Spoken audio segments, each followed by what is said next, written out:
But when we antagonize and provoke and put on sanctions and surround them and threaten them, what it does, it unifies them in a natural way, because we tend to unify when outsiders come in and attack. So those who are the dissenters and who would like to overthrow the mullahs are brought, they lose their effectiveness. So I think our policies are so detrimental, and it undermines that goodwill that so many people have. And this is the beauty of non-interventionism, which is, the founders' position. They said that it would work. It worked in Vietnam after we left. Now we trade and talk and invest in Vietnam. There's a tremendous amount of evidence to show that this is common sense. It's part of the Constitution. It was the advice of the founders, and it's been part of the Republican tradition.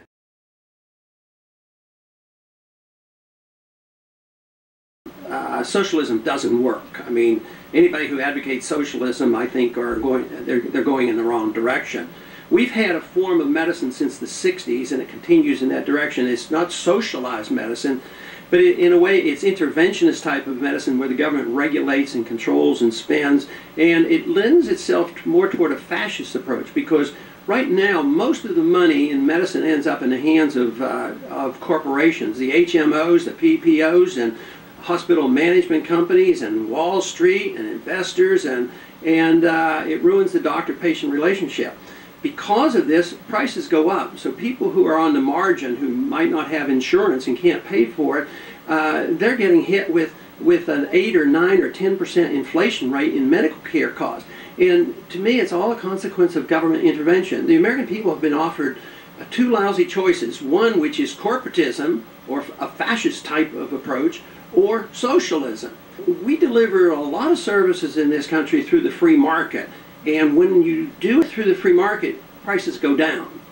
But in medicine, prices go up. Technology doesn't help the cost of medicine. It goes up instead of down. But if you look at almost all other industries that are much freer, technology lowers the prices. Just think of how the price of a cell phone goes down. Poor people have cell phones and televisions and computers. Prices all go down. But in medicine, they go up, and there's a reason for that. And that's because the government's involved with it. The most important thing we can do is turn back this trend towards socialism and socialized and government control, and allow people to opt out of the system. Let them get out and give them a tax credit, and let them have their hospital, the medical savings account, where they get all their money back off their taxes, and they're in control. And they would have to pay all their bills. Just look at everything before 1965. I mean, how many people can you get me any pictures of people just dying in the streets because they didn't get any medical care? No, there was more wealth. The country is wealthier. There's more generosities. The churches would be running the hospitals. Now, everything is the maximum cost. You come to the emergency room now, and especially because of the litigation involved, doctors have to over-order. And if you're not on the government system, you're put on and you're charged the maximum. When I was working at the Santa Rosa Hospital, the minimum was charged. And if you didn't have any money, you weren't charged at all.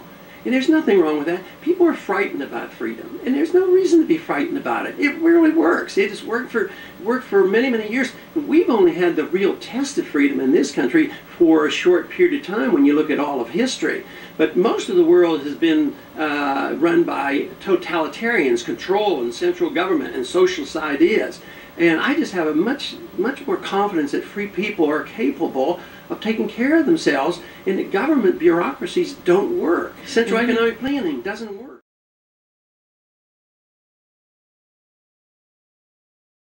But certainly the Patriot Act would have never been passed because it wasn't available to us. A very, very complex piece of legislation. It was almost 400 pages long. It became available less than an hour before it was debated on the House floor. Really? And everybody, an hour before it was debated on the House floor? Everybody was panicked. The people want us to do something. This is the terrible thing about, when people become frightened.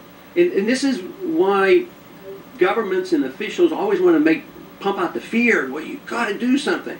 But these Patriot Act, that type of bill, was available even before 9/11. They saw this as an opportunity. But the congressmen were intimidated. If I do nothing, my people are going to be mad because they want us to do something.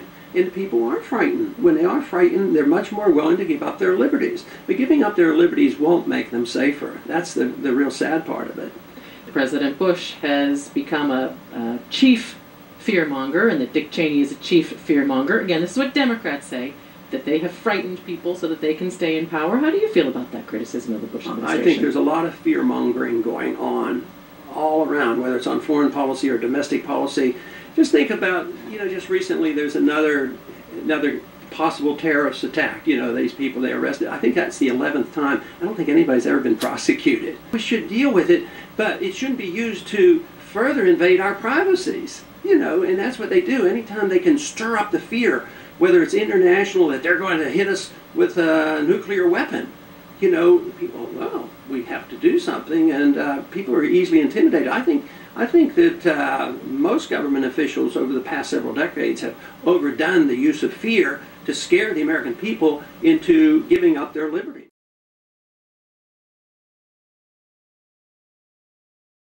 Democracy is not alive and well in this country. We go about the world fighting to spread democracy and tell them how they live, but we really don't have a democratic system, because if you're not in the Republican or Democratic Party, you get very, very little attention. You don't get into debates. It's virtually impossible to get on the ballot. So I went through that.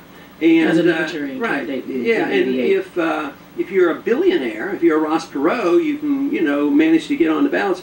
But it's very biased against alternative viewpoints. So it is important that we recognize that.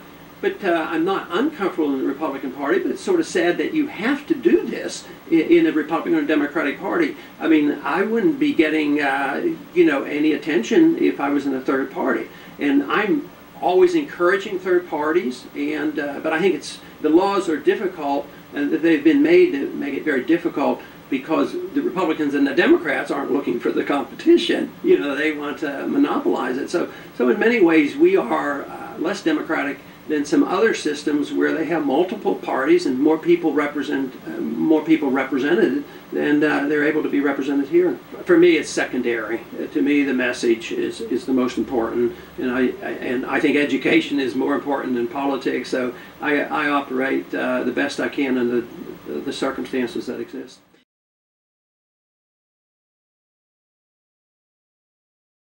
I think the jury's still out on exactly the absolute cause of climate change, but let's assume and give the benefit of the doubt that we contribute to it. But the free market approach is that you have no right to pollute your neighbors, air, water, or property. And governments have permitted this for too long. In the Industrial Revolution, there's been too much of a collusion between corporations and government. Governments pollute and do damage too. And the worst pollution was in the most socialized country ever, and that was in the Soviet system. So it's by strict property rights, and then you have to come up with agreements on neighboring countries. So if we have trouble with Canada or Mexico, you have to get together and talk and try to persuade each other. But we don't have the authority nor the force to go to China right now and close down their factories. So it's a difficult problem, and one that certainly needs a lot more study.